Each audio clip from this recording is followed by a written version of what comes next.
오늘은 커뮤니티 글을 읽어볼 거예요. 찾아본 커뮤글을 전부 읽어볼 테니 조용히 들어주세요. 마트 가서 당근 살 때 이런 상태라면 중국산입니다. 꼭 구분하세요. 마트 채소 코너에서 당근을 보면 두 가지 형태가 눈에 띄어요. 흙이 묻은 채로 묶여있는 당근과 물로 깨끗이 세척돼 비닐에 담긴 당근이에요. 일부에서는 깨끗한 세척 당근이 대부분 중국산이고 흙 묻은 당근이 국산이라는 말이 돌기도 해요. 실제로 유통구조상 세척, 소포장, 당근의 수입산이 포함되는 경우가 많아요. 하지만 무조건인 공식은 아니에요. 중요한 것은 유통 방식과 가격 구조, 원산지 표기 확인이에요. 왜 세척 당근에 수입산이 많을까라고 보면 수입 당근은 대량 재배와 대량 유통 구조를 갖춘 경우가 많아요. 장거리 운송을 거치기 때문에 외관을 일정하게 유지하는 것이 중요하죠. 이 과정에서 세척과 선별 작업을 거쳐 균일한 크기와 색을 맞춘 뒤 포장되는 경우가 많아요. 반면 국내 농가는 산지 직송이나 로컬 판매 비중이 높아 흙이 묻은 상태로 출하하는 경우도 흔해요. 세척 설비를 갖춘 대형 유통 채널에서는 수입산을 가공해 판매하기도 하는데 이런 구조 때문에 세척 당근의 수입산이 상대적으로 많아 보일 수 있어요. 흙 묻은 당근이 무조건 국산일까? 흙이 묻어 있다고 해서 반드시 국산이라고 단정할 수는 없어요. 수입산도 흙 상태로 유통될 수 있어요.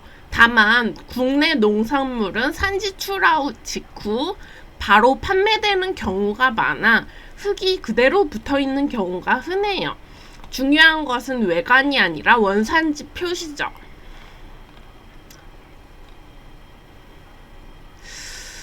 저는 중국산 당근을 싫어해요.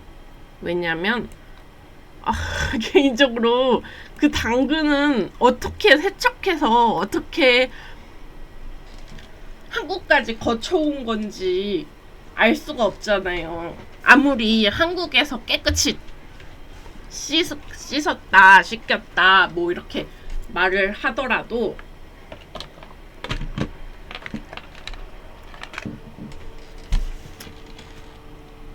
제품 자체를 믿을 순 없다 이거죠. 그래서 저는 중국산 당근을 싫어해요. 그렇다고 중국산 당근을 아예 안 먹는다는 건 아니에요. 볶음밥에 들어가 있는 당근 뭐 그런 거는 먹죠. 어쩔 수 없어요. 어쩔 수 없어요.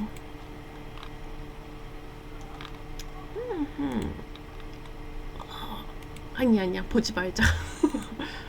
그 다음 중국산 마트 가서 중국산 이 음식 사지 마세요. 60배가 넘는 농약이 검출됐다고 하네요. 평소 반찬이나 요리에 자주 쓰이는 목이버섯이 뜻밖의 문제로 도마에 올랐어요. 중국에서 수입된 일부 목이버섯 제품에서 기준치를 크게 초과한 농약 성분이 검출됐기 때문이에요. 문제는 단순한 미달 수준이 아니라 허용 기준의 수십 배에 달했다는 점이에요. 식재료는 매일 반복적으로 섭취되는 만큼 이런 사건은 소비자의 일상 건강과 직결돼요. 특히 건조버섯처럼 장기 보관과 수입, 유통이 많은 식품일수록 관리 기준이 더욱 중요해져요. 63배 검출이 의미하는 것. 식품의약품안전처의 발표에 따르면 해당 목이버섯에는 잔류농약 카벤다짐이 0.6 0.63mg을 검출됐다고 하네요. 기준치는 0.01mg 이하인데 이를 63배나 초과한 수치예요. 이 정도 수치는 단순한 관리 부실을 넘어 재배, 건조, 유통 전반에서의 문제 가능성을 시사해요. 이 세척도 안 하고 그냥 파는 거구만. 아유. 잔류 농약 기준은 평생 섭취를 전제로 안전 마진을 계산해 설정돼요. 이를 크게 넘었다는 것은 반복 섭취 시 위험이 누적될 수 있음을 의미해요. 카벤다짐은 어떤 농약인가? 카벤다짐은 곰팡이성 병해를 막기 위해 사용되는 침투성 살진균제예요.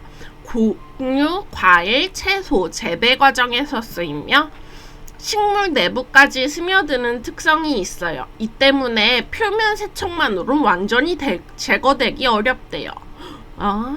이거 세척한다고 해서 사라지지는 않나봐요. 일정 수준 이하에서는 관리가 가능하지만 고농도로 잔류할 경우 인체에 부담을 줄 수 있대요. 특히 장기간 섭취 시 간 기능이나 내분비계에 영향을 줄 수 있다는 우려가 제기되어 왔대요.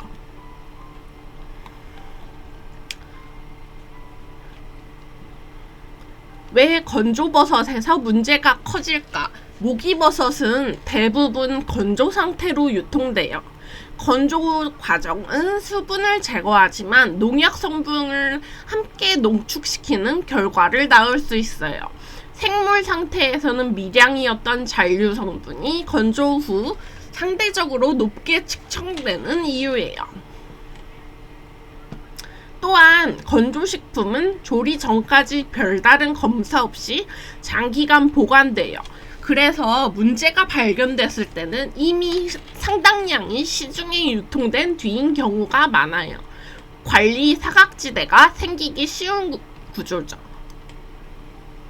이런 농약 문제는 맛이나 냄새로 구별하기 어려워요. 외형상 멀쩡하고 조리 후에 차이를 느끼기 힘들어요. 그래서 소비자는 위험을 인지하지 못한 채 섭취하게 돼요. 특히 모기버섯은 볶음, 탕, 잡채 등 다양한 요리에 반복적으로 쓰여요. 한 번의 섭취보다 누적 섭취가 문제인 식품이죠.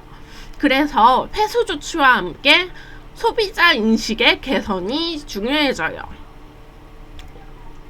이번 조치는 특정 업체 제품에 대한 회수이지만 메시지는 분명해요. 수입 식재료에 대한 기준은 가격이나 양보다 안전성이다. 원산지, 수입 이력, 검사 정보에 대한 관심이 필요하다고 적혀있네요. 특히 건조 버섯류는 조리 전 충분한 불림과 세척이 기본되어야 돼요. 무엇보다 관리 체계가 신뢰되는 제품을 선택하는 습관이 중요해요. 식탁의 안전은 특별한 순간이 아니라 평소 선택에서 만들어져요. 근데 저렴한 거 살 수밖에 없잖아요. 다 싼 거 좋아해. 누가 비싼 걸 사. 부잣집이나 그러지. 아이고. 플라인드 첫 시작은 여직원에 대한 글이 올라왔대요. 직장 생활을 하다 보니 정말 대단한 사람들 많네요. 케이스 1. 예전엔 본사 입사자들 반년 공장 연수식으로 보내는 게 있었는데 공장 가서 서무랑 싸움, 서문연 주제에 뭘 믿고 깝치냐. 실제 발언이었다고 하네요. 싸워서 징계위원회 열리고 둘이 분리, 조기 본사 복귀로 마무리했대요. 케이스 2. 직무가 자기랑 안 맞는다고 개꿀팀으로 보내달라고 자꾸 맞편선해서 결국 개꿀팀으로 이동. 근데 그 팀 전체가 본사에서 연구소로 이동. 케이스 3. 연구소에서 셔틀버스 사각지대에 있다가 출발할 때 못 봐서 톡침. 전치 2주 나왔는데 아시죠? 전치 2주. 산지 처리 받고 2달 유급 휴직. 2주인데 왜 2달이나 쉬었대? 게다가 돈 받고 쉰 거야? 복직할 때 악플에 시달려서 안 되겠다고 봉사로 보내달라 함. 당연히 개꿀팀 지목해서 거기로 가고 없던 TO도 만들어내서 넣어줌. 결혼 임신해서 출산휴가 갔는데 출산휴가 중에 대기업 싫다고 전문직 따겠다고 모 공부 유튜버 영상에 출연해서 공부 방법 물어봄. 한의대가 목표시라는데 출산휴가 유급 기간 동안 합격하는 게 목표시라 함. 아마 3월 입학 때까진 돈 다 받으시겠지. 심지어 그 와중에 1년 지나서 복직 직전에 또다시 둘째 임신으로 출산휴가 및 유급휴직 연장. 아이고. 본인 유튜브 계정에 아이들이 공부할 시간을 더 준 걸까요? 하고 영상 올림. 그리고 가장 놀라운 건 모든 게 단 한 명이 이뤄낸 역사.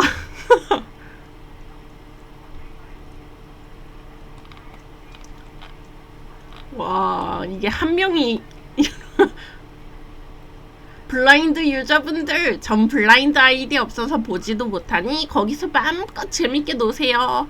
전 클릭 한 번으로 제 채널 정화할게요 라고 썼거든요. 블라인드 유저분들 어휴.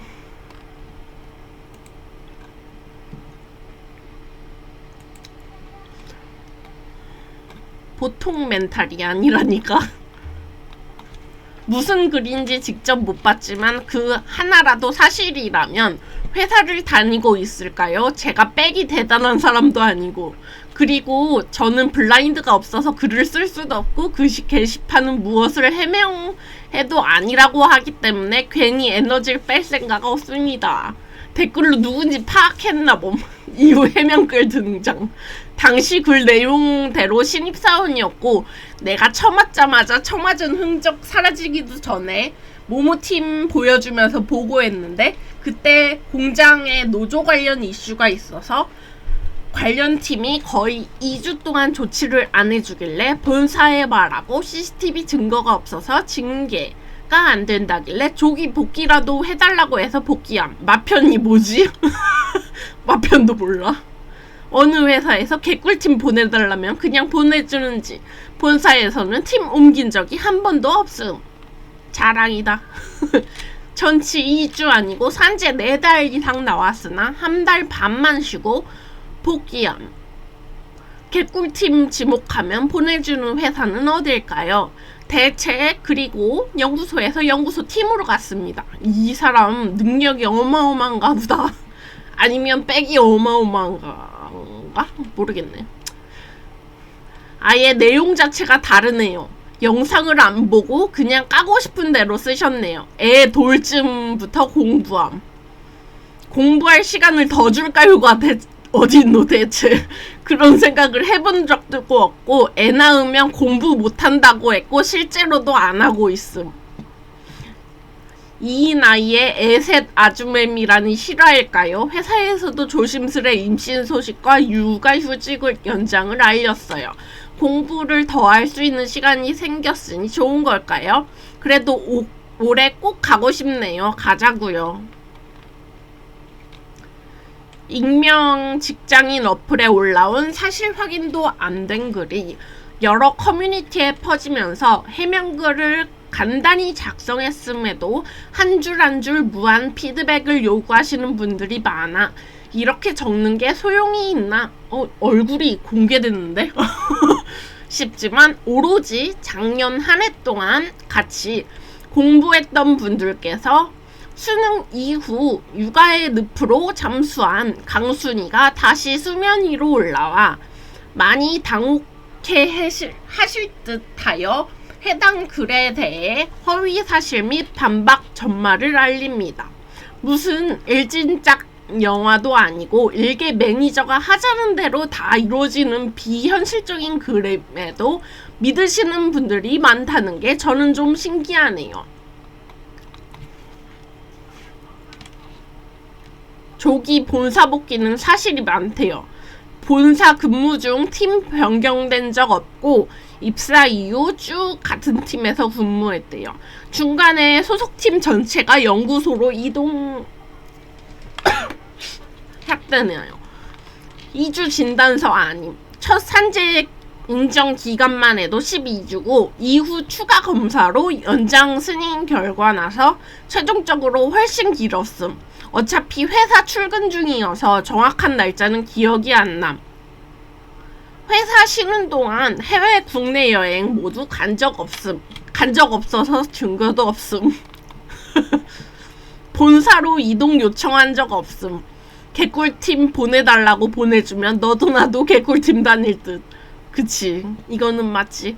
꿀팀이 아니기에 산재 신청 및 기간이 길어지면서 당연히 상급자분들과 언쟁이 있었고, 더 상급자분들이 이후 얘기를 듣고 복귀 전 팀을 옮겨주심. 내가 보기엔 이 여자분이 엄청나게 일을 잘하거나 아니면 엄청나게 대단한 백이 있어서 그 백을 쓰면서 퇴직하는 것도 그 백을 쓰면서 그러거나 아니면 그것도 아니면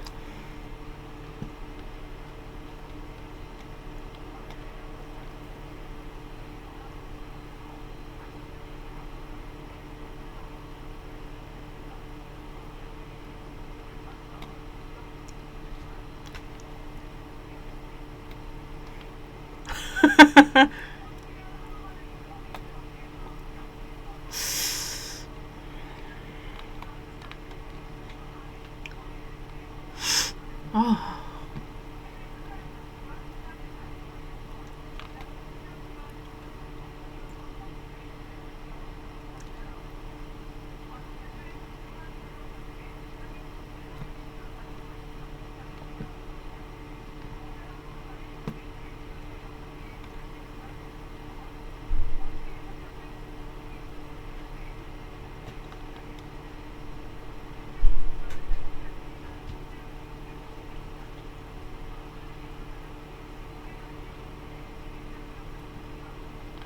와...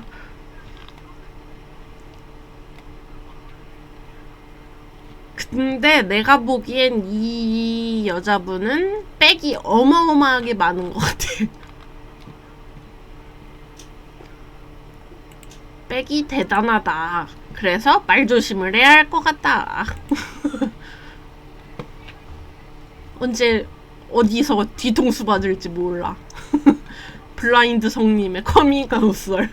실시간 엄마 오열. 도란도란 엄마랑 저녁 먹다가 게이 얘기가 나왔어요. 내 친구 중에 커밍아웃한 애가 있어서 그래서 게이 얘기를 하면서 그 친구는 사지 멀쩡하던데 여친을 안 사귀어서 의아했었는데 알고 보니 게이였다. 이 얘기를 했대요. 근데 나는 진짜 순수하게 엄마는 성소수자를 어떻게 생각하는지가 궁금해서 엄마는 게이 어떻게 생각해? 라고 물어봤대요. 근데 좀 오래 생각하시더니 막 우시더래요. 내가 커밍아웃 하던 줄 알았나 보네요. 나 여자 못 사게 봤거든. 그래서 내 친구 얘기가 내 얘기인 줄 알았나 봐요. 나는 게이라서 여친 안 사귄 거 아니고 못생겨서 못 사귄 거라고 해명했는데 엄마가 더 서럽게 우시면서 미안하다고 하심. 와, 겁나 너무 웃기다.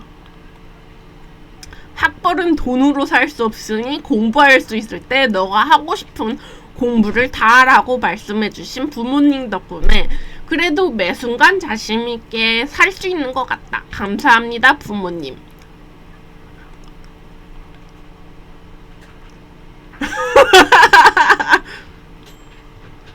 어느 정도 학벌이길래 이런 글 쓰는 건가 궁금해서 물어봤는데 답변이 현대차 사무직이야. 답이 좀 됐으려나? 라고 대답했어요. 근데 댓글 작성자는 그 분야는 잘 몰라서 라고 답글을 달았다는데 그러면 그냥 가만히 있어라고 답글이 달렸대요. 와.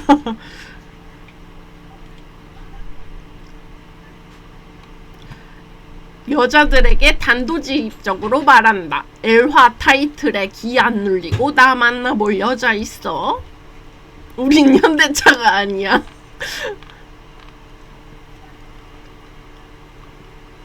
이 배터리. 아, 겁나 웃겨. 배터리네, 배터리. 스타벅스 알바한테 고백하려는데 하지 마. 왜 고백을 하려고 해? 그냥 멀리서 좋아해. 고백하다가 그 알바생 또 그만두고, 그 알바생 그만둔다고 해서 또 대타 또 알바 구해야 되고, 사장님은 뭘 또 해야 되고. 멘트 추천 좀. 아, 이거 너무 웃길 것 같아. 참아줘, 스타벅스. 한전인데 명함 주면 될 듯. 진짜 개안심. 한전 명함 주면 배선반 점검만 나을 듯. 한전 뭐지 주변에 전기공사 하나 싶을 듯. 전력공사 매운 찜포 점검만 나을 듯. 아, 와, 야, 겁나 웃기다.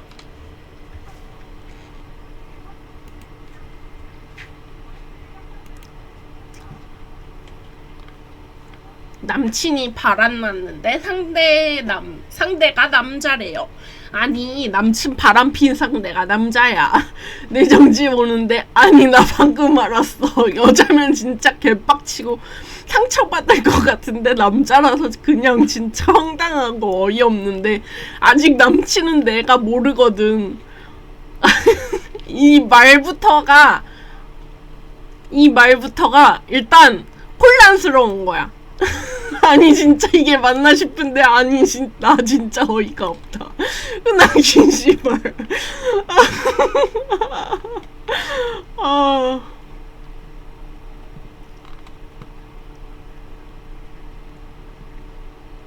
아내 예쁜 친구랑 카톡하는 남편.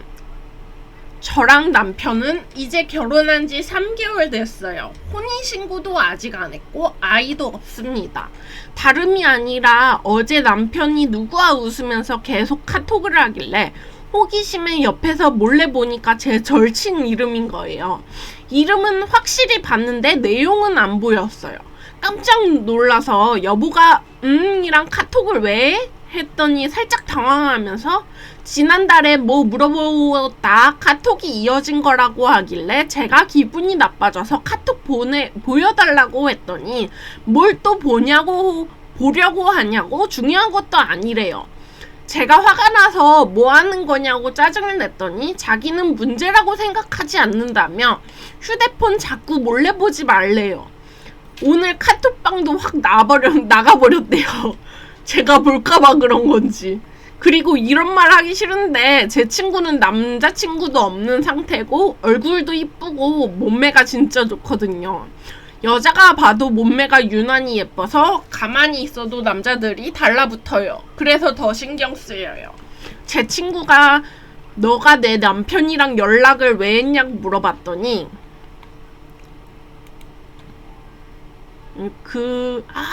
기사가 삭제됐어.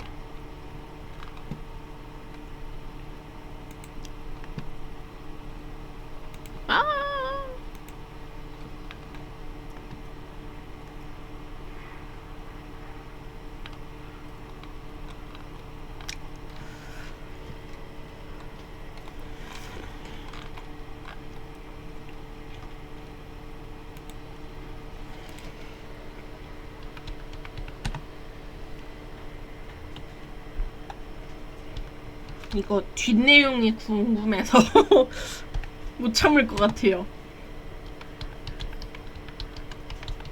여러분도 궁금하실 거예요. 왜냐고요? 저도 궁금하니까요.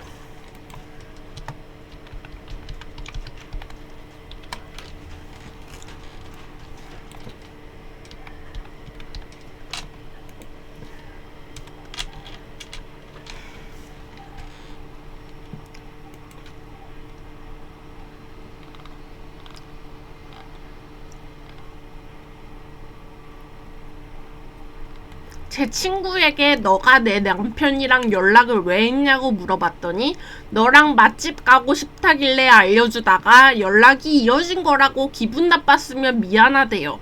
이런 경우도 있나요? 그리고 이것도 바람 아닌가요? 글쎄, 바람이라고 보기엔 애매하지.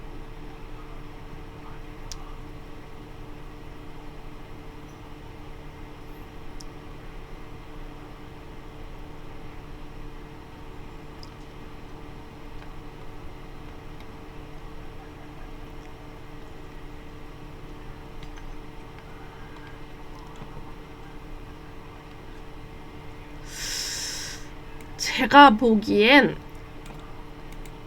바람까진 아닌 것 같고 살짝 바람 아슬아슬하게 왔다 갔다 하다가 들킨 것 같아요. 아닌가? 모르겠네.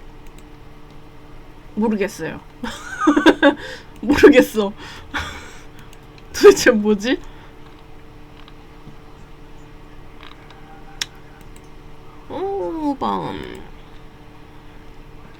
상대가 말한 단어 못 알아들었던 레전드 썰 몇 개 푼다. 가끔 살다 보면 상대가 말한 단어가 죽어도 안 들릴 때가 있어. 그럴 때 있죠. 저도 자주 그래서 이거는 뭐라고 못 하겠네요. 그냥 내가 듣고 싶은 대로 듣는 거지. 맞아. 그냥 듣고 싶은 대로 들려. 살면서 기억나는 상대가 말한 단어 뒤지게 못 알아듣던 사건 3개 정도가 있는데, 예전에 반도체 사회에서 일할 때, 반도체 회사에서 일할 때 라인 안에서 일하는데 상급자가 자꾸 4배 측정해야 돼 라는 거임. 그래서 4배요? 4배가 뭔데요? 뭐예요? 이렇게 5번인가 되물음. 그랬더니 짜증내면서 아 그래 4배를 몰라? 4배? 4배를 측정해야 한다고 이지랄 줬는 거임. 4배 측정한다는 게 뭔 말이냐고. 알고 보니 레벨 측정해야 한다고. 반도체 장비 설치할 때 내 기퉁이 높이 수청 맞춰달라는 걸 레벨 맞춘다 그러는 거였음. 혀 뒤지게 짧아서 라인 밖으로 나가서 4배 다진 거. 아는 여사친인데 여사친한테 영화 재밌는 거 추천해달라고 했더니 영화 재밌는 거 있음. 오호츠크 대만 개 재밌음. 슬프고 감동적인 영화야. 오호츠크 대만? 오호츠크 대만? 아, 그 옛날에 중딩대 역사 시간에 5대0 6대주 배울 때 나오던 그 오호츠크만 말하는 건가? 거기서 징주만처럼 전쟁 같은 거 일어난 영화가 이지랄 했더니 나를 별내부도 쳐다보면서 응 오호츠크 대만 재밌어 꼭 봐봐. 그래서 헤어지고 집 가면서 영화 오호츠크 대만 검색 연구해본 거니. 근데 존나 웃긴 게 오호츠크 대만 검색하니까 이름이 영화는 없고 그 당시 연관 검색어 오직 그대만 추천 검색어가 뜨는 거예요. 그래서 카톡으로 오직 그대만 말하는 거였어? 한효주 나오는 거? 라고 말하니까 응응 그거 이지랄. 그게 되게 짧은 애였어. 아 웃기다. 근데 내가 블라인드 아이디가 없어서 이걸 로그인을 못하겠네. 커뮤글 이걸 마지막으로 보고, 라면에 달걀 넣는 스타일. 이거까지는 아무래도 계란 후라이를 붙여서 라면에 넣는다? 이거는 좀 많이 번거로워. 계란 프라이팬도 닦아야 되고 냄비도 닦아야 되고 여기 아래에 있는 그릇도 닦아야 되고 젓가락이랑 숟가락 닦아야 되는데 이걸 누가 닦어? 계란 이거지. 대부분 2번째지. 2번째 아니면 3번째. 그리고 4번째는 해먹기 귀찮아. 누가 남한테 해줄 때의 얘기지. 계란 풀어서 파 안에 넣어서 풀어서 끓는 라면에 넣는 것 이렇게까지 하면 난 이거 끓여주는 사람 진짜 사랑이라고 봐. 계란 후라이는 솔직히 설거지 거리가 너무 많이 나와. 그래서 이거는 정말 아닌 것 같고,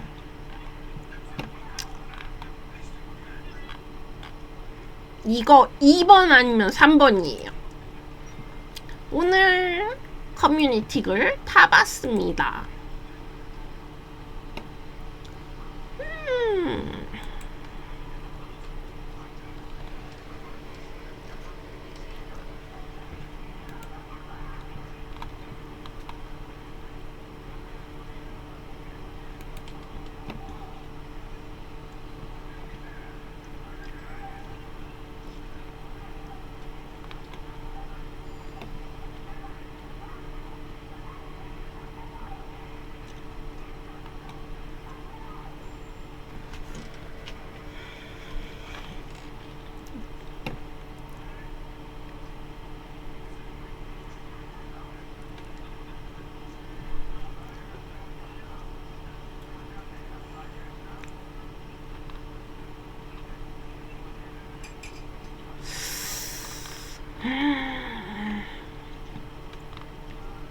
좀 잔인한 거 없나? 잔인하고 좀 잔인한 거 뭐 없어요?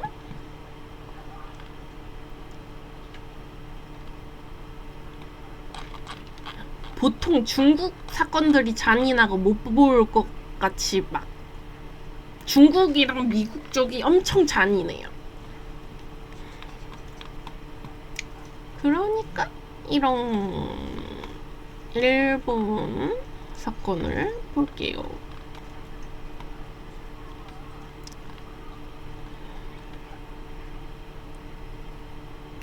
니혼 다이라산 토막 살인 사건. 이거 볼게요.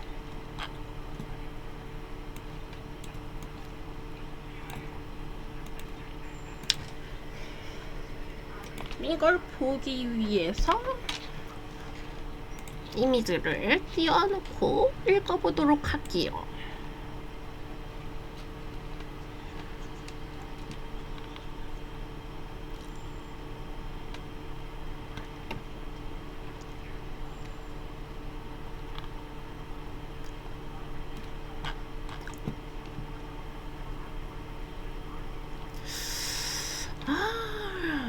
이미지가 안 나오네. 이미지가 안 나오니까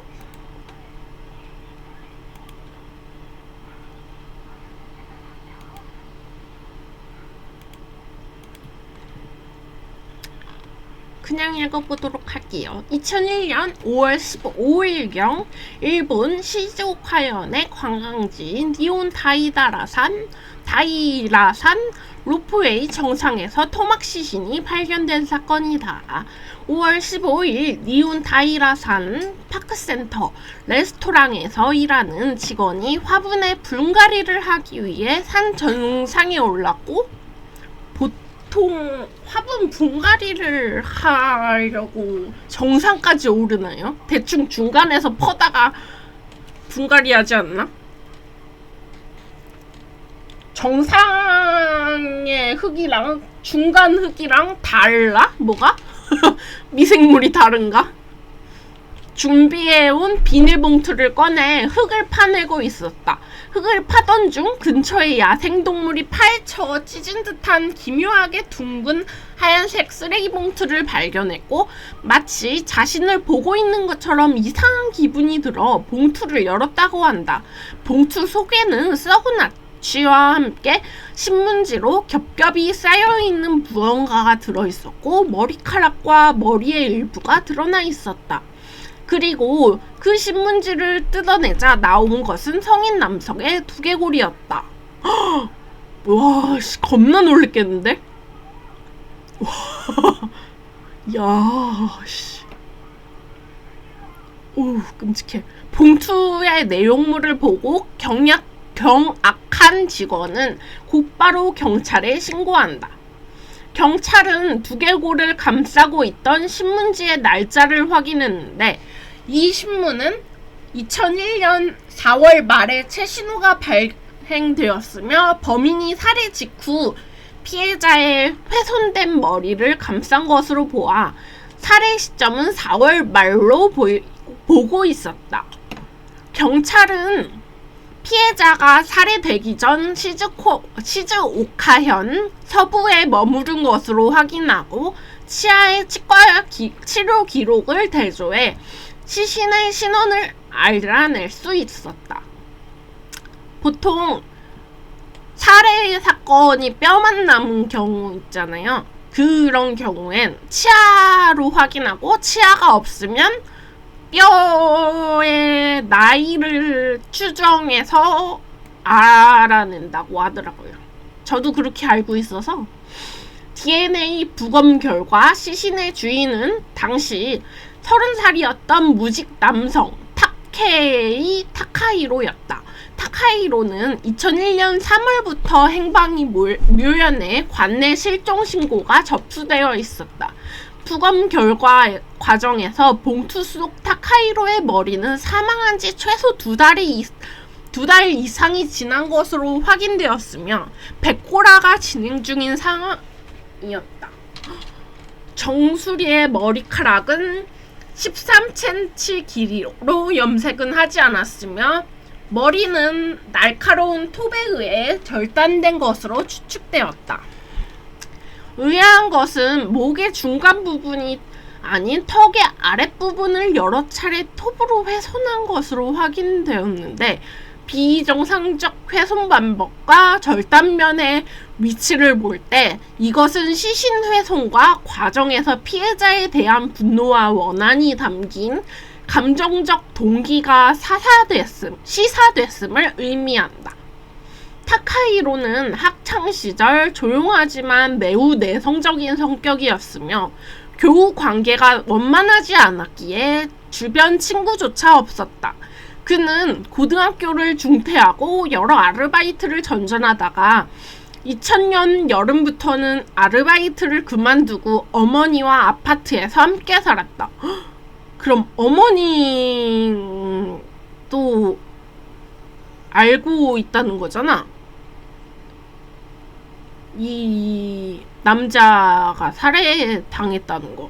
와, 네 어머니는 어떻게 사냐? 아이고. 비교적 외모는 잘생기고 평범했지만 말주변이 없어서 사람들과 잘 지내지 못했고 내향적 성격 탓에 가족 외에는 그 누구와도 어울리거나 교제하지 못했다고 한다. 일본은 얼굴이 잘생기고 외모가 잘났으면 성격이 약간 소심하잖아요. 그러면 왕따를 잘 시킨대. 어쩔 수가 없어. 그 나라는. 내가 나라를 비판하려고 하는 건 아닌데 워낙 이즈메가 일본에서 온 문화잖아요.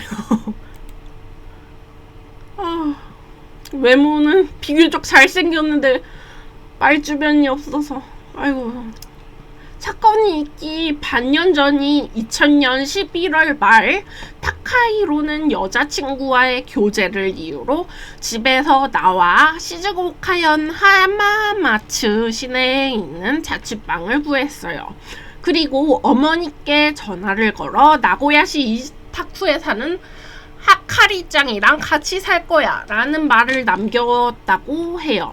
타카히로에게 동거녀가 생긴 것인데 그가 집을 나온 시점에서 만난 여자친구가 히카리짱인지 실종되고 4개월 사이에 만난 새 여자친구인지는 지금도 명확하지 않으나 경찰은 이 히카리짱을 서로 동일 인물로 보고 있어요.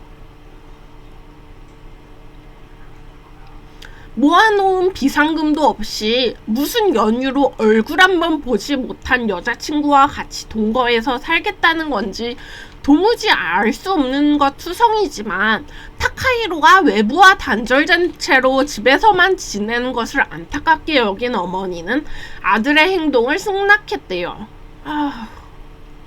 어디서 살 건지 좀 보고 오지. 확인도 하고. 아이고. 이 엄마는 평생을 후회하면서 살겠네. 아이고.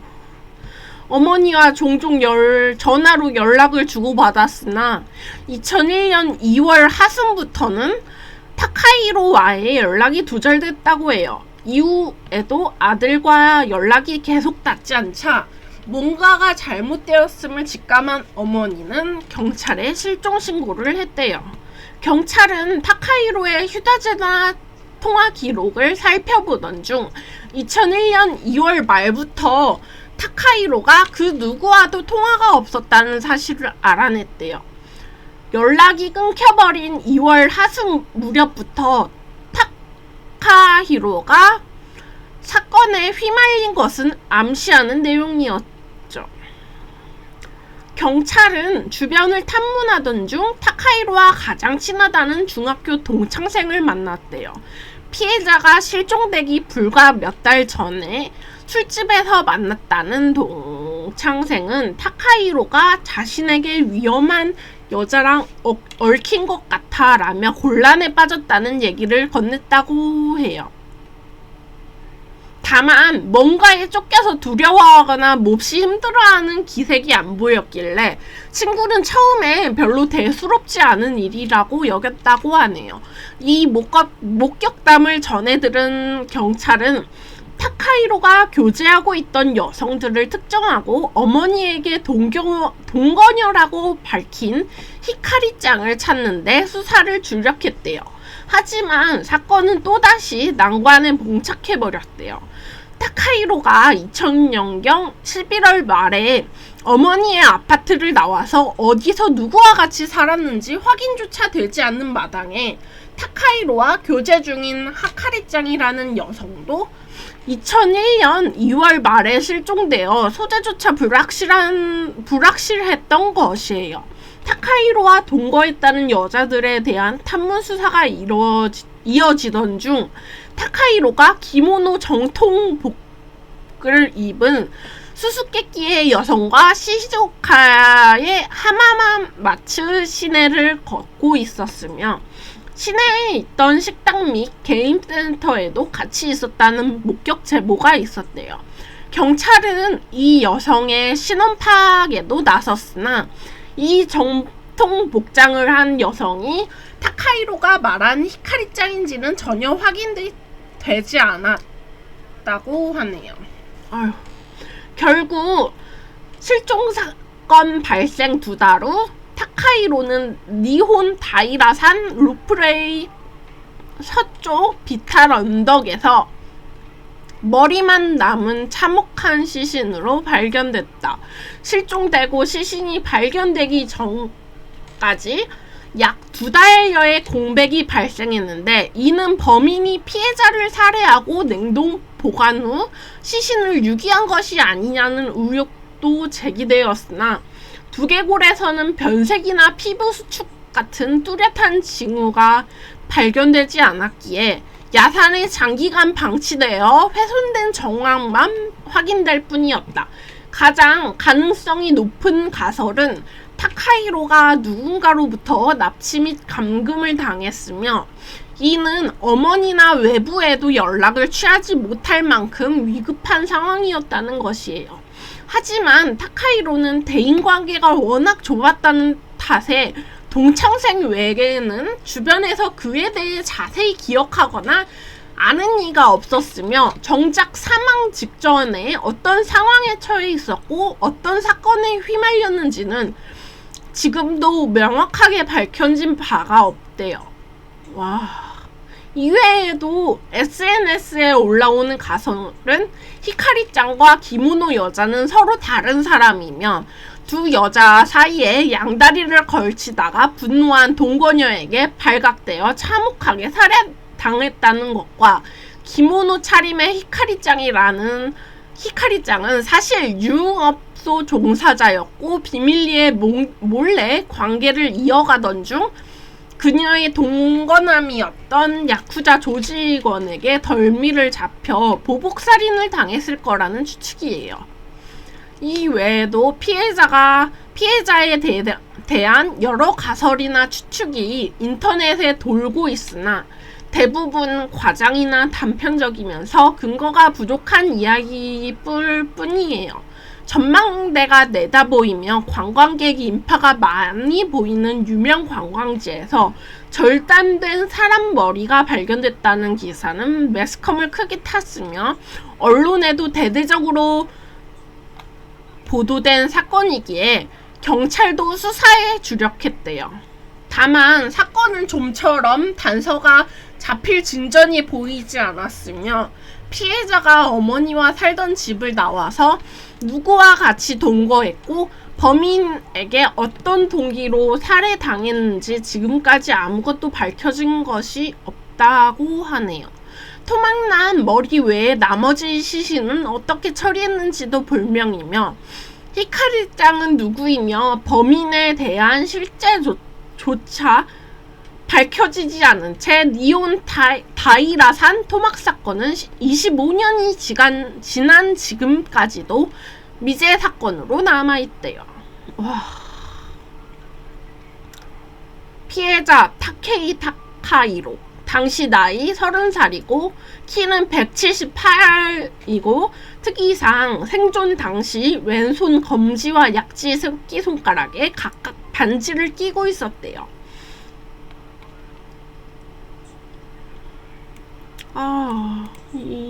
이 어머니는 어떻게 사실까? 아이고.